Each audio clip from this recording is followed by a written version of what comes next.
A gente vai reagir àquele primeiro vídeo do Bible Project, aquele que dá início àquela série sobre seres celestiais. E eu queria comentar um pouquinho com vocês e na real, mais apresentar pra vocês, né, essa série de vídeos. Este aqui, ó. É muito bonitinha a animação, muito bonitinho.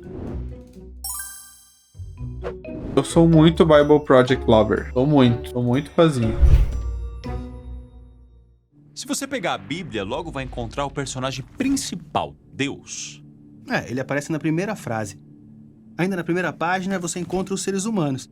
E aí estão eles, os dois personagens principais da Bíblia, Deus e os seres humanos, no palco do mundo. Bem, não exatamente. Na Bíblia existem muitos outros personagens além dos seres humanos e Deus. Quais? Figuras chamadas de Elohim nas escrituras hebraicas. Anjos, Satanás, demônios. Elas estão em toda a história. Já começa aí. Existem outros personagens. Quais? Uns chamados Elohim. Aí já começa os neurônios se bater aqui. Por quê? Porque a gente sempre foi ensinado que Elohim era o nome de Deus. Músicas que falam sobre isso. Mas o vídeo tá dizendo aqui que existem outros seres que se chamam Elohim. E aí a gente vai entender. Elohim, El Shaddai, Adonai. Adore o nome dele. Não. Mas vamos ver qual é que é. Vamos ver. Certo. Seres espirituais. Sinceramente, eu nunca soube direito o que fazer com eles. É tudo meio estranho. Infelizmente, quase todos os nossos conceitos modernos sobre esses seres são baseados em graves mal-entendidos. Certo. Então vamos falar sobre os seres espirituais na história da Bíblia. A primeira coisa que devemos fazer é entender como os autores da Bíblia viam o mundo. Nas 2 primeiras páginas de Gênesis. Isso daqui é fundamental. Na nossa leitura bíblica, o nosso esforço sempre deve ser como que os autores bíblicos compreendiam o mundo ao seu redor. E isso não passa por um esforço, tipo assim, de um poder que a gente tem que ter para tentar descobrir. Os autores bíblicos viviam num contexto histórico, num contexto cultural, num contexto social, e a gente, com muito esforço, né, consegue alcançar isso por meio de estudo histórico, por meio da arqueologia, por meio dos estudos sociais, né? A gente consegue, a gente não, porque eu não sou historiador nem nada, né? Mas pessoas peritas nesse assunto conseguem alcançar qual era o pensamento da sociedade da época. E uma vez que eu entendo o pensamento da sociedade na época, esse autor bíblico não tá isolado. O autor bíblico não tá morando num vácuo. O autor bíblico não tá no mundo da lua. Não, o autor bíblico tá inserido no mesmo contexto cultural, social, blá blá blá. Então, assim, é muito importante a gente ter uma noção, quando a gente entende mais ou menos em que período esse trecho da Bíblia que a gente tá lendo foi escrito, de buscar, então, qual era o contexto social, cultural daquela época, porque isso vai trazer luz para as referências que aquele autor tinha quando escreveu. A primeira coisa que devemos fazer é entender como os autores da Bíblia viam o mundo.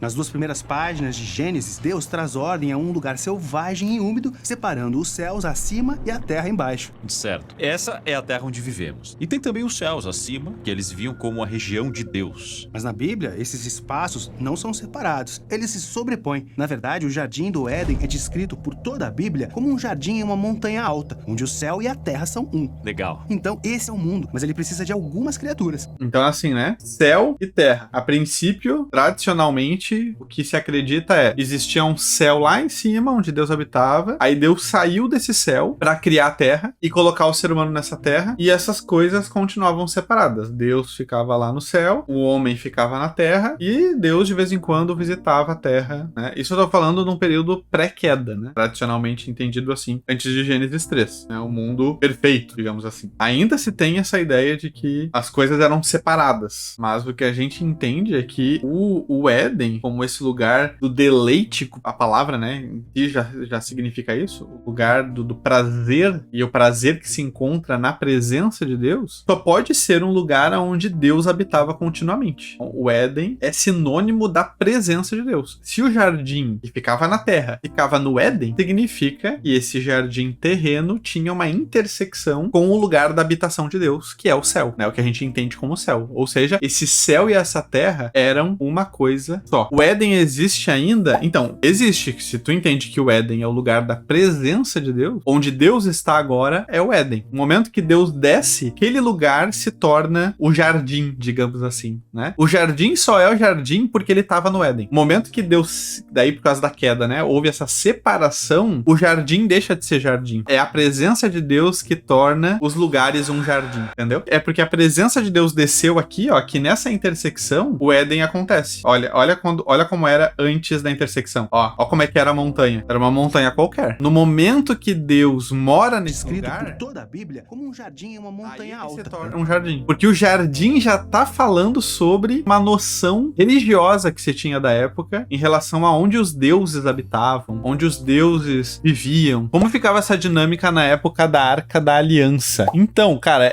assim, muitos links que vão, hiperlinks que vão se abrindo, mas, cara, se tu for olhar a arquitetura do tabernáculo e a arquitetura do templo, toda aquela arquitetura tava apontando pro jardim. A gente tinha várias referências, árvores, a frutos, a própria menorá dentro do tabernáculo, né? A menorá era o candelabro, né? Ela representava a árvore. A gente tinha os querubins no véu e os querubins sobre a arca, que depois a gente vai ver que eram os querubins que também rodeavam o jardim. Então, o que tá acontecendo no tabernáculo e no templo é uma réplica do jardim, né? Porque é onde a presença de Deus está, e nesse caso do tabernáculo e do templo, a presença de Deus está no tabernáculo e no templo, o que está ao redor passa a ser esse jardim, né? Então o tabernáculo e o templo são uma réplica do jardim. É isso que acontece. Onde é que eu tava mesmo?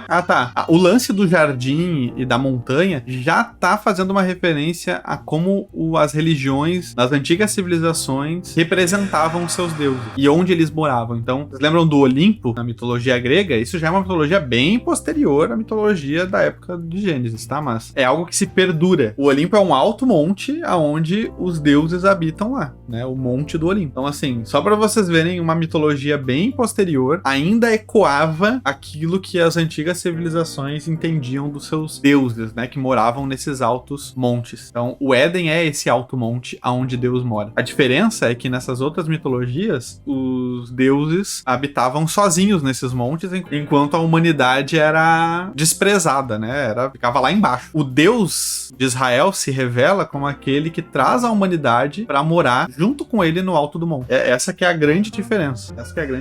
Onde o céu e a terra são um. Legal. Então, esse é o mundo, mas ele precisa de algumas criaturas. Deus primeiro cria o sol, a lua e as estrelas, encarregados de governar o dia e a noite. Você está falando das bolas de gás gigantes no céu. Bem, isso é o que você pensa deles, mas os autores bíblicos, como todos os povos antigos, os viam como gloriosas criaturas celestiais brilhando lá no alto. Que é estranho. Não penso nas estrelas como criaturas. Bem, você não, mas para os autores bíblicos, as estrelas formaram as categorias em que eles pensavam e falavam de uma realidade espiritual que existe junto da nossa. É um tipo diferente de realidade, assim como o céu é diferente da terra, e é povoado por criaturas que têm corpos diferentes, brilhantes e espirituais. O que acontece? Uma vez que o ser humano não tem acesso a esse mundo celestial, esse mundo espiritual, o mais perto que ele tem de algo glorioso, brilhante, diferente, é o céu que a gente enxerga aqui e agora. Quando a gente olha para o céu e a gente vê esses corpos celestes do céu, é algo distante de nós, mas que a gente ainda consegue ter acesso, né, olhando, mas muito incrível, muito esplêndido, né, as coisas que a gente consegue observar olhando para o céu. Então, já que os seres celestiais habitam numa região inalcançável, assim também é esse céu que a gente consegue pelo menos observar, mas é inalcançável também, né? Pelo menos fisicamente. Então é como se essas duas coisas estivessem em paralelo. O céu que a gente consegue observar visivelmente faz um paralelo com essa região celestial que a gente não consegue visualizar, observar, né? Com os nossos olhos, mas que é uma realidade que existe. É por isso que os povos antigos faziam tanto essa relação das estrelas, do sol, da lua com os deuses, né? Porque é quase como se fosse uma parábola visual. O que acontece na região celestial é como se o céu, o sol, a lua, as estrelas fossem a sombra dessa região celestial. Não sei se deu pra entender, mas é basicamente isso. As Três Marias ali, onde é que é as Três Marias? Aqui, né? A cintura é a cintura aqui, né? Eu tô falando besteira. Né? Eu sempre Sempre soube que as 3 estrelas era a cinturinha, o cinturão de Órion. As 3 Marias são estrelas pertencentes à constelação ocidental de Órion, uma constelação que fica completa no nosso céu durante toda a noite, somente durante o verão. Olha aí, a informação. Procura. Criaturas que têm corpos diferentes, brilhantes e espirituais. Ok, então quase todas as culturas antigas, incluindo os israelitas, pensavam que as estrelas eram seres divinos. Mas os autores bíblicos deixavam claro que esses seres não são Deus. Ao contrário, eles são imagens de Deus. A glória e o status deles são um reflexo da glória e do status do Criador. E eles existem para servir os propósitos dele. Então as estrelas simbolizam seres que são como a equipe celestial de Deus. Certo. Agora vamos voltar, porque depois de nomear o exército celestial, Deus também nomeou outro tipo de criatura. Os seres humanos. Sim, em hebraico eles são chamados de Adã, que parece o som da palavra hebraica para terra, porque é disso que eles são feitos. Então governantes gloriosos em cima e sapiens cabeludos embaixo. Mas é aqui que vem a grande virada. Deus chama os simples seres humanos para governarem toda a criação. Ele os convida a superar suas origens terrenas e compartilhar da glória de Deus como seus parceiros. Deus quer governar o mundo por meio dos seres humanos, não dos seres espirituais. Exatamente, foi assim. Essa é a doideira. Essa é a doideira que o Deus da Bíblia tá mostrando, né, como caráter dele. Enquanto todos os outros povos, todas as outras civilizações e religiões, né, colocavam os próprios deuses como os encarregados da Terra e a humanidade era meramente um estorvo, era só um mal necessário para fazer a Terra continuar existindo. Na Bíblia, o Deus de Israel, por mais que ele tenha todo um staff de seres celestiais ao redor dele, que já existiam, né, outros seres espirituais, anjos, que a gente vai chamar assim, né, inicialmente de anjos, o que ele faz? Ele cria do pó da terra, ou seja, da coisa mais baixa, né, ele cria o ser humano, e aí ele fala assim, vocês é quem vão governar. E vocês não vão governar como uma hierarquia mais baixa, vocês vão governar da sala do meu governo, que é o Éden, que é o lugar onde eu habito. Eu vou trazer vocês para o lugar do meu governo, da minha sala de governo, e vocês vão governar a partir dali. Isso é doideira. Isso é doideira. Tu parar 5 segundos. Se coloca no lugar dela 5 segundos. Colocar no lugar de Adão e Eva por 5 segundos, vocês vão entender a loucura que tá acontecendo. Em que o poeta do Salmo 8 entendeu a história de Gênesis. Ele olha para essas estrelas e diz: o que é o ser humano para que penses nele? Tu o fizeste um pouco menor do que os seres espirituais, mas o coroaste de glória e majestade divina. Esse é o chamado elevado da humanidade, governar a criação no amor e poder de Deus. Muito legal. Mas nem todos estão felizes. Somos apresentados a um ser espiritual que não quer que os seres humanos governem. Então, ele os leva a pensar que podem conseguir o poder divino do jeito deles. Eles são enganados e aproveitam a oportunidade. São expulsos da montanha do Éden, exilados para vagar pela terra e voltar ao pó. Essa serpente é uma má notícia. Sim, ao continuar lendo, você descobre que ela é parte de uma rebelião espiritual que segue os seres humanos fora do Éden e as coisas pioram a partir dali. Os seres humanos ainda desejam governar, então começa um projeto novo. Na Bíblia, ele é chamado de Babilônia. É o anti-Éden, onde os rebeldes seres humanos e espirituais se unem para elevarem a si mesmos a sua glória anterior. Cara, aqui vai abrindo muito link, porque na verdade esse vídeo, como é a introdução, ele faz um resumão do que depois cada vídeo da série vai trazer de forma mais específica, né? Então, tipo, vai ter o vídeo que ele vai falar só sobre a serpente, vai ter o vídeo que ele vai falar só sobre esse momento aqui da rebelião de Babel, mas na introdução ele dá esse panorama geral, né? E aí tu entende, né? Agora faz sentido, né? De Babel ser essa torre. Por que Babel é essa torre? Por que Babel é esse lugar alto, né? Para que o ser humano gostaria de alcançar? Porque é uma tentativa de retornar ao lugar que o ser humano perdeu. E é essa alta montanha de onde ele governava ao lado de Deus, né? Toda a Bíblia, na verdade, é essa busca incessante por voltar a esse lugar perdido. A grande verdade é que Deus quer que o ser humano volte a esse lugar. Só que é dentro das diretrizes dele, né? É dentro do plano dele. E o ser humano, quando ele tenta pela própria força, pelo próprio desejo de poder alcançar esse lugar, aí é que as coisas dão errado. É isso. Não vou comentar muito, porque depois acho que em cada vídeo a gente vai conseguir entender mais. Então, com tudo isso em mente, podemos ver o elenco completo de personagens que encontramos na história bíblica. Deus, os seres humanos e todos os seres espirituais. Aqui tá um quadro bem geral, ó, de todos os seres. Aqui o trono de Deus, aqui os querubins, aqui a gente tem os anjos, aqui alguns desses anjos estão descendo à terra, porque eles têm acesso à terra quando eles vão entregar alguma mensagem da parte de Deus. Da mesma forma, aqui a gente tem outros seres espirituais aqui, seres celestiais de uma hierarquia elevada e não parecem ser pessoas legais. Aqui a gente tem um gigantão, que também não parece ter um cara legal. Aqui a gente tem Adão e Eva, né, ou a humanidade de forma representada assim, tendo acesso, né, e vivendo nesse já e ainda não, né, ou seja, alcançando esse lugar do governo de Deus, mas ao mesmo tempo vivendo sobre a terra. E a gente tem uma outra figura aqui, ó, bem interessante, porque esta figura aqui, as cores e o que tá na volta dela, tá se assemelhando com esta figura aqui, que é a figura que está no trono. Quem é ele? Quem é esse aqui que tá aqui, mas que também se assemelha à figura de quem tá aqui? Bezos, que foi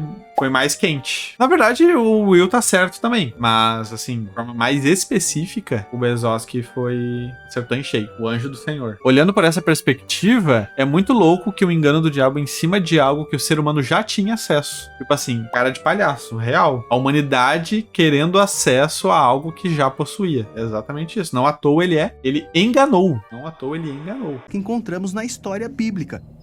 Deus, os seres humanos e todos os seres espirituais. Exatamente. E aqui está uma prévia do que vamos explorar. Vamos aprender mais sobre a equipe celestial de Deus, chamada de Conselho Divino. Depois... O Conselho Divino. Sabe que era só no colégio que tinha o conselho? Pô, eu passava sempre pelo conselho, tá? Quando chegava na notinha de matemática, eu não batia a média. Era só esses maninhos aqui, ó, que me salvavam. Era só eles pra me salvar. Pois vamos falar dos anjos e querubins, figuras chaves no mundo espiritual, e de um anjo específico chamado Anjo do Senhor. Também vamos olhar para os seres espirituais rebeldes relacionados a Satanás e aos demônios. Por fim, vamos ver como toda essa história leva a Jesus, aquele que vence o mal e reconcilia os céus e a terra, para que uma nova humanidade possa ser Ah, coisa linda, hein? Tudo se juntando de novo. E aí tu entende aquele texto de Colossenses que fala que em Jesus, Deus está convergindo os céus e a terra. Porque Jesus, em si mesmo, na própria carne dele, ele é essa convergência. Ele é o Deus que também é ser humano. Ele em si mesmo é essa união dessas duas naturezas que por muito tempo estavam separadas, mas agora ele juntou tudo. E estamos aguardando o dia em que não só ele, mas todo o universo vai se unir com o universo de Deus. Aí vai ser doideira. E aí a gente também vai ser esses que terão seus corpos transformados. Por que um corpo transformado? Porque hoje nosso corpo é meramente terreno, mas haveremos de possuir um corpo também é celestial. Mas não é só celestial. Esse que é o ponto. Esse que é o ponto que muita gente deixa passar. Não é que a gente vai se transformar em fantasminha. Esta carne ainda será de carne, mas não mais corruptível, não mais suscetível às coisas dessa terra, né? Nos machucam, deterioram o nosso corpo, doenças, dor, nada disso. Mas isso aqui, ó, ainda vai existir. É só, esse bíceps que eu tô tentando acumular, eu ainda vou poder ostentar ele no céu. O céu vai ser a terra, que vai ser o céu, que vai ser os dois juntos. Mas isso aqui eu ainda vou ostentar, ó, tá bom? Por isso, ó, cuida do corpício agora. Quase como colocar um adamantio no corpício. Todo mundo vai virar o Wolverine. É bom.